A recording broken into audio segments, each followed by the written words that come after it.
Hey guys, this is Dr. Ankit. I'm a radio resident at GMS Porbandar, and I'm gonna tell you things you should avoid right now if you are preparing for NEET PG or INI. So the first thing, avoiding the court cases. देखो हर बार होता है जब भी NEET PG, क्योंकि मैंने NEET PG 2024 के बाद admission लिया, तो यार 24 जिन्होंने दिया उनको तो पता ही है कि क्या क्या ट्विस्ट, कितने सारे ट्विस्ट पिछले साल आए थे।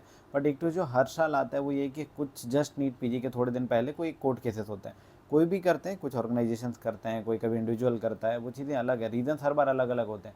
बट चीज़ें हर बार ये सेम होता है कि कोर्ट केसेस ज़रूर होते हैं। और क्या होता है, अगर तुम अभी 70 to 80% प्रिपरेशन फेज़ में हो अपने कि यार हाँ मेरा इतना हुआ है, अभी 1 महीने बचे, बट तुम थोड़ा एग्जॉस्टेड फील कर रहे हो, सुपर सैचुरेट फील कर रहे हो, तो इस टाइम पे जब ये कोर्ट केसेस होते हैं ना, तो अपना ब्रेन ऑटोमेटिकली उस ओर खिंच जाता है। हमें ये लगता है कि यार नहीं, अब हम ना इन केसेस को फॉलो करते हैं कि जैसे अभी जो टॉपिक चल रहा है वो ये कि एग्ज़ाम 2 शिफ्ट में होगा, तो क्या होगा, हमें 1 शिफ्ट में एग्ज़ाम चाहिए। ऑब्वियसली ये बिल्कुल सही रीज़न है, और जो भी ऑर्गेनाइजेशन ये कर रही है वो तुम्हारी हेल्प के लिए ही कर रही है। बट तुम एज एन इंडिविजुअल यार, अगर तुम इस चीज़ पे ज़्यादा ध्यान दे दोगे तो फिर ये तुम्हारे लिए बहुत बड़ा लॉस बन जाएगा। अगर तुम मिड पे 70 to 80% पे हो, और तो तुम बिल्कुल 50 to 40 में चले जाओगे अगर तुमने इस पे ज़्यादा ध्यान दे दिया। और मेरी बात सुनो, अगर तुम 2 शिफ्ट में एग्जाम दो, 1 शिफ्ट में एग्जाम दो, तुम्हारा जो क्वेश्चन जो तुम्हारे होंगे वो 200 ही होंगे। तुम्हें एक बार में ही अटेम्प्ट करना है 200 क्वेश्चन। तुम्हारी टाइमिंग सेम होगी, जो पैटर्न होगा वो वैसा का वैसा ही होगा। तो फिर तुम्हें इस चीज़ में ज़्यादा टेंशन लेने की ज़रूरत नहीं है। ऑब्वियसली लास्ट टाइम भी ये हुआ, मैंने 2nd शिफ्ट में एग्ज़ाम दिया था, और obviously it was tougher than 1st shift, इसमें कोई डाउट नहीं है। लेकिन मुझे 200 क्वेश्चन नहीं आया, मुझे उस टाइम पे नहीं पता था कि 1st शिफ्ट में क्या हुआ है, कैसा हुआ, जब मैं अटैम्प्ट कर रहा था। तो एक्चुअली तुम्हारे लिए भी यही चीज़ होनी चाहिए कि तुम्हें 200 क्वेश्चन सॉल्व करना है, तुम्हारी प्रिपरेशन उतनी होनी चाहिए।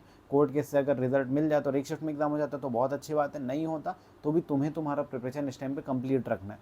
दूसरी जो चीज़ इस टाइम पे ज़रूर फैलेगी वो है तुम्हारा पोस्टपोनमेंट का। देखो मैंने जो अपनी नीट पीजी प्रिपरेशन की मेन वीडियो बनाई थी, मैं उसके लिंक नीचे डाल दूँगा तो वो देख सकते हो। उसमें मैंने एक टॉपिक निकाला था, वो था ट्विटर या एक्स एलिमिनेशन। इसका मतलब यही होता है कि जब भी ये चीज़ें होती है, कोर्ट केसेस होते हैं, या कुछ लोग क्या होता है जिनके कुछ सोर्सेस नहीं भी होते, वो भी ऐसा कुछ कमेंट कर देते हैं कि यार नीट पीजी पोस्टपोन होने वाला है, 1 शिफ्ट में होने वाला है, ये होगा। जैसे अभी वॉर की सिचुएशन चल रही है उस टाइम पे, तो ऑब्वियसली हमें अपनी कंट्री के साथ तो खड़ा होना है।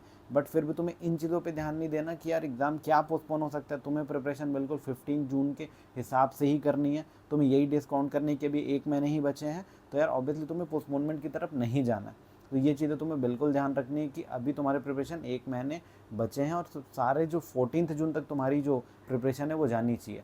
लास्ट डे तक तुम्हारी प्रिपरेशन जानी चाहिए। सुपर सैचुरेट मत करो खुद को इन्फॉर्मेशन से इस टाइम पे, और प्लीज़ अपने सिर्फ और सिर्फ पढ़ाई पे ध्यान दो। ये ट्विटर वाला जो काम है यार, जो है वो बाकी लोग कर लेंगे।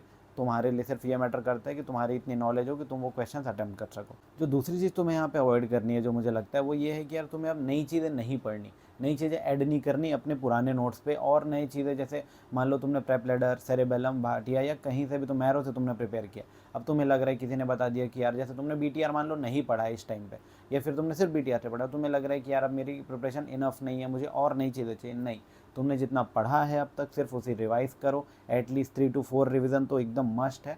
तुम्हें नई चीज़ें ऐड नहीं करनी। तुम्हें 70 to 80% सिलेबस अगर तुम्हारा कवर है, हर सब्जेक्ट का तुमने 70 to 80% पढ़ा है, दैट्स मोर देन इनफ। इसके बाद तुम्हारे एमसीक्यू सॉल्विंग कैपेबिलिटी पे डिपेंड करेगा कि तुम कितने अच्छे तुम्हारी रैंक ला सकते हो। देखो मैं ये वीडियो टॉपर्स के लिए नहीं बना रहा, क्योंकि वो वीडियोस ये ऐसे देख भी नहीं रहेंगे अभी, उनको ऑब्वियसली प्रिपरेशन उनकी अच्छी चल रही होगी। बट तुम्हारी प्रिपरेशन अगर कहीं मिड पे हो, तुम कहीं जॉब पे हो, थोड़ी टफ सिचुएशन है तुम्हारे लिए, तुमने प्रिपेयर किया अपना 100%, बट फिर भी तुम्हें लग रहा है कि यार अभी थोड़ी और कसर बाकी है, तो बिल्कुल तुम्हारे लिए चीज़ है यार कि अब नई चीज़ें और ऐड नहीं करनी, पुरानी चीज़ों को अच्छे से ज़्यादा रिवाइज करना है। और बिल्कुल कोई ऐसे फोमो में नहीं आना कि यार मुझे कोई एक रेयर टॉपिक जो है वो उसने पढ़ा है और मैंने नहीं पढ़ा। ये चीज़ें अब तुम्हें नहीं करनी है। तीसरी चीज़ जो तुम्हें अभी अवॉइड करनी है वो है कि एमसीक्यूज़ को लेस इंपॉर्टेंस देना। देखो हम लोग क्या करते हैं इस टाइम पे, इतने फ्रस्ट्रेट हो चुके होते हैं, इतना ज़्यादा पढ़ चुके होते हैं हम 5-6 महीने में, कि हमें ये लगता है कि यार अभी हम एमसीक्यूज़ नहीं करते, हम थोड़ा पैसिव लर्निंग कर लेते हैं। लाइक वीडियोस देख लेते हैं, रिवीजन वीडियोस देख लेते हैं, सारी दूसरी कोचिंग के पिछले जो उन्होंने क्वेश्चन सॉल्व किए वो सब हम देख लेते हैं। बिल्कुल तुम वो सब देख सकते हो, बट डेली के अगर तुम 100 to 150 क्वेश्चन नहीं कर रहे हो, एटलीस्ट 100 क्वेश्चन तुम अभी डेली अटैम्प्ट नहीं कर रहे हो, भले तुम उन क्वेश्चन की वीडियोज़ ही देख रहे हो, बट क्वेश्चन अगर तुम खुद अटैम्प्ट नहीं कर रहे हो एक्टिवली बैठ के उन प्रॉपर फेज में, जब तुम और कोई चीज़ यूज़ नहीं करो, तो तुम्हारे लिए बहुत लॉस होगा ये एग्ज़ाम में। क्योंकि लास्ट टाइम के पैटर्न के अकॉर्डिंग अगर वैसे क्वेश्चंस आ गए जो किसी नोट्स में उतने ज़्यादा ऐसे जो पहले के पीवाईक्यू उससे ज़्यादा कुछ नहीं थे, टॉपिक्स वही थे बट पैटर्न डिफरेंट आ गया अगर, और तुमने क्वेश्चन सॉल्व नहीं किए, तो यार एग्ज़ाम हॉल में तुम्हारे लिए बहुत बड़ा वो माइनस पॉइंट साबित होगा। तो इसलिए प्लीज़ डेली एटलीस्ट 100 क्वेश्चन तुम यहाँ पे करो। और बाकी फिर तुम जो तुम्हारी डेली प्रिपरेशन करे वो करो, बट 100 MCQs के लिए डेली तो तुम्हें टाइम निकालना ही होगा, तुम्हारे ब्रेन को ट्रेन करना होगा कि चाहे किसी भी टाइप के क्वेश्चन हैं तुम्हारे पास 4 ऑप्शन वहाँ पे होंगे। कोई तुम्हें ये नहीं पूछेगा वहाँ पे कि यार मैं क्वेश्चन पूछ रहा हूँ तुम्हें डायरेक्ट आंसर देने, 4 ऑप्शन हो गए और खुद पे इतना ट्रस्ट रखो, तुमने इतनी पढ़ाई कर ली है अभी तक कि जब 4 ऑप्शन आएंगे तो तुम्हारा ब्रेन ऑटोमेटिकली एक ऑप्शन चूज़ कर लेगा। तुम्हें 2 ऑप्शंस भी मिलेंगे अगर तो तुम उन दोनों में सेलेक्ट कर लोगे, बट ये एकदम खुद पे भरोसा रखो कि एक बार तुमने पढ़ा है तो सिर्फ और सिर्फ तुम्हें रिवीजन की ज़रूरत है और MCQ सॉल्विंग कैपेबिलिटी बढ़ाने की ज़रूरत है, तो प्लीज़ उस पर फोकस करो। तो यार ये थी कुछ चीज़ें जो तुम्हें अभी अवॉइड करनी चाहिए। वीडियो और ज़्यादा लंबी ना हो इसलिए मैंने ये वीडियो छोटी रखी है, और कई सारी चीज़ें जो तुम्हें बतानी है इसके बाद वाली वीडियोज़ में मैं बताऊँगा। अगर तुम्हें अभी भी अपनी प्रिपरेशन पे तुम्हें लगता है कि कोई गाइडेंस की ज़रूरत है तो मैंने अपनी वीडियोज़ जो यूट्यूब पे बनाई थी नीट पीजी प्रिपरेशन की पूरी चीज़ें, सारे नोट्स, सारे MCQ, सारी स्ट्रेटेजी, मैं उसके लिंक नीचे डाल दूँगा, तुम वो वीडियोज़ जाके देख सकते हो। और अगर तुम्हारा कोई क्वेश्चन है तो please you can ask in the comment section. मेरा जो पेज है इंस्टाग्राम पे बीइंग मेडिको पे, उसके मुझे फॉलो कर सकते हो, तो वहाँ पे भी मुझे DM कर सकते हो। Thank you guys.